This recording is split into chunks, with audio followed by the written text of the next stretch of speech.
But I have a couple storylines that I'd like to attack before we get to Kevin McGee. The number one storyline I have for this Tiger season that begins at 4:30 today on MLB Network, so you can delay yourself one extra game or one extra day from buying Detroit Sportsnet. By the way, we do have our cable providers' TVs. We announced that yesterday, so they are going to be on cable. You're welcome. We complained about it long enough that they listened. The number one storyline I have heading into the Tiger season is whether or not Tarik Skubal is going to three-peat for the Cy Young Award. There's been a lot of Tarik Skubal talk over the last couple of weeks. There's been some frustration built up with him. But if he can three-peat the Cy Young, he'd be the third player in MLB history to accomplish that, behind Greg Maddux, who won 4 straight from 92 to 95, and Randy Johnson, who also won 4 straight from 99 to 2002. Only 10 pitchers in MLB history have 3 total Cy Youngs, all of which, well, of those 10, 6 are in the Hall of Fame, 3 are active players, Kershaw, Verlander, Scherzer, so can't be in the Hall of Fame quite yet. And then the only person who's not in the Hall of Fame of guys that have since hung it up is Roger Clemens, who is not in the Hall of Fame because of PEDs. So if Tarik Skubal is chasing this accomplishment that only 10 pitchers have done in the history of baseball, something that only really 2 pitchers have done in the history of baseball, and winning 3 straight Cy Youngs, I think we get to a territory with Tarik Skubal where he is right up there with Shohei Ohtani, LeBron James, Tom Brady as some of the most sought-after free agents in the history of sports, certainly the 21st century. That's my number one storyline heading into the year. I thought you were about to compare Skubal to those guys just as players, and I would have been like, whoa, that's something I haven't really considered. Probably a peg below that. For sure. But jumping into a free agent season on the last year of his contract, those to me are like the biggest free agents to exist in the 21st century. When Brady was done with New England, when Shohei was done with the Angels, when LeBron the first time around was done with Cleveland and jumped to Miami. I think Shohei would be right, or not Shohei. I think Skubal would be right in that conversation of the most sought-after, biggest names to ever go into free agency if he were to three-peat. I would think so, too. Aaron Judge going into free agency a couple years ago was a pretty big deal, but the fact that he just returned to the Yankees made it not that big of a deal. It was basically between them and the San Francisco Giants, of course, who played last night, which is kind of funny. Got booed a lot last night. Yeah. I mean, and then they were cheering him by the end of the game. He's from that area, so that kind of what makes sense why there was all those rumors years ago. But yeah, I mean, I haven't really thought about this. I've been trying to avoid the off-season thoughts with Tarik Skubal just because we're finally at the part where we get to watch him pitch again. And that's the guy that I like. I don't like everything else, especially all the offseason Tarik Skubal stuff. But I definitely am with you in the fact that, if he goes 3 straight Cy Youngs, just going back-to-back in itself was already crazy. He's, of course, the odds-on favorite to win the Cy Young. I think everybody would pick him to win the Cy Young as long as he's going to be healthy. And if he's healthy, he will win it. And so if he goes 3 straight and hits free agency, it's one of the biggest, best players in their peak of their powers to enter the open market. Also, I get Major League Baseball Hall of Fame is hardest one to make. It's the most prestigious. If he wins 3 straight Cy Youngs, pencil him in now. He could probably retire as soon as the season's done, and he'd be in the Hall of Fame. For sure. Which I made the case. I kind of already assumed he was just set to be in the Hall of Fame, and John kind of poured some fire on me over the weekend while we were painting the studio. He's like, I don't know, man. It's really about the totality of what you do in your entire career, and Skubal's not quite to that level yet in terms of, the guys that have and have not made the Hall of Fame. But if he wins the 3rd one, I do think he could retire as soon as the season's done and be in the Hall of Fame. Yeah, 3 straight is 3 straight. That's pretty unheard of. He's on the mound tonight. You said this to me before the show started. It's the first Skubal bump day of the season. Well, not of the season, just or of the Tigers' career, of being a Tigers fan. Yeah, it's happy because it was always happy Skubal bump day. That's what it is every time he pitches. And I will continue to say that all year. Mm-hmm. But this is happy first Skubal bump day. It's like the last first day of school. It's like the last first day of school. First day of senior year. Correct. This is a little bit different because that's a celebration. It's sad. This is like a wow. And you and I have gotten to the point where we're not even entertaining the idea of him returning to Detroit anymore. No one should be. He's not. But that you should shift your mindset from being mad at either whether you're mad at Skubal or Illich for not bringing him back. Shift your mindset to, let me enjoy this. Like, let's enjoy Tarek Skubal while we still have him. I'll take it a step further. Let's shift our mindset to, let's see if he can help us win a World Series. And if he walks, and we're not even that mad at him or the organization because he helped deliver a World Series. I'm with you. I think that's totally on the table. Like, all these storylines that I have, all 10 of them, probably get a little bit overshadowed by the big picture of just chasing a World Series, which honestly ties right into my second storyline. Verlander, back in the D, chasing a World Series. Traded to Houston in 2017, where A.J. Hinch was, in exchange for Franklin Perez, who never played in the majors. That was the big-time get. Daz Cameron, flamed out, and Jake Rogers, who's still around. He won a World Series in year one.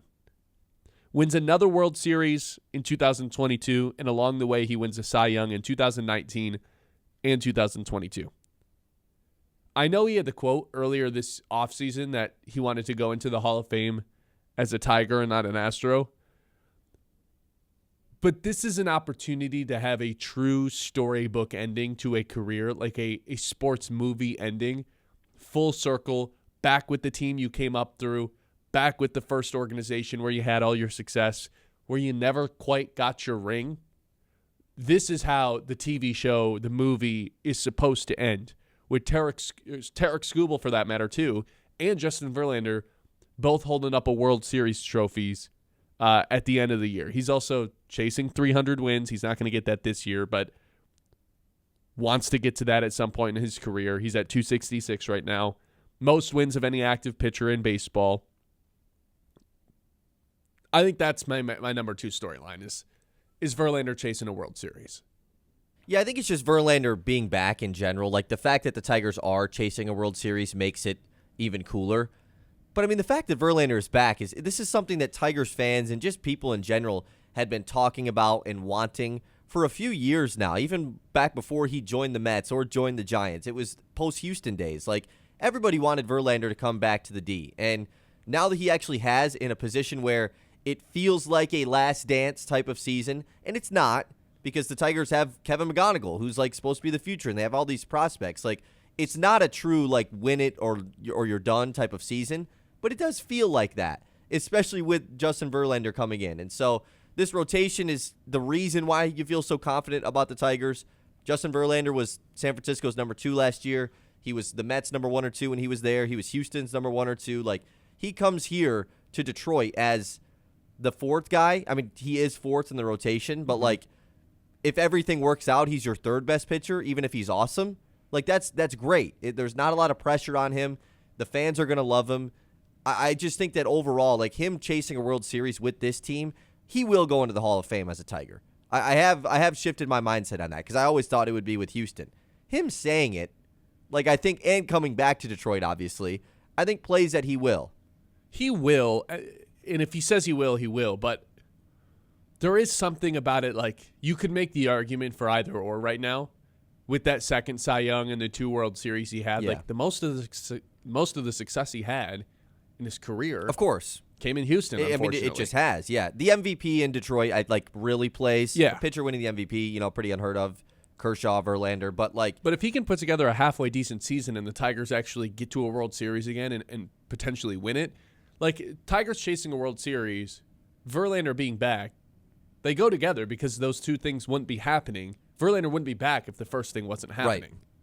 So that's why I have it as my second storyline. I also am very curious to see what version of Verlander we get paired up with Chris Fetter and this rejuvenated version of him.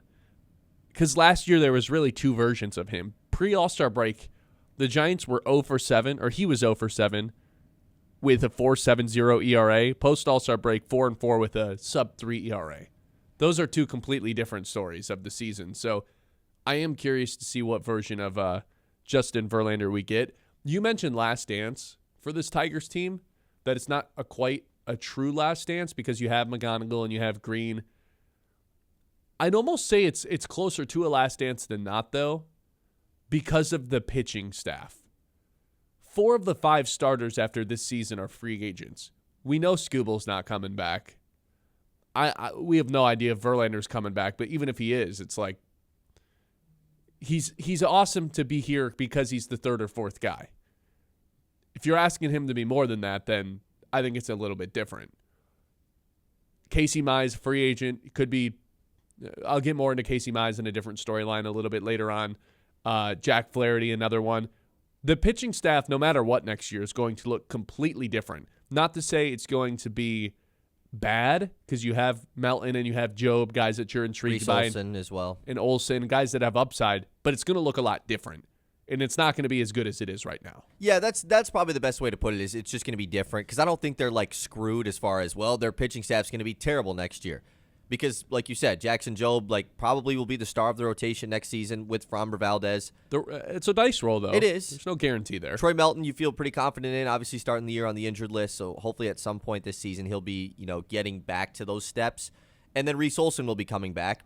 And there's all these project guys that the Tigers have had pitch some starting innings in the last several seasons that maybe one of them earns a role this year as hey, next year this guy is firmly in the rotation, whether that's Gibson Long, Montero. There's a couple guys in the minors that have a chance for that too. But yeah, it's going to be different, and it's going to be worse. It just truly is. They're not going to have the depth in the starting rotation that they have this season.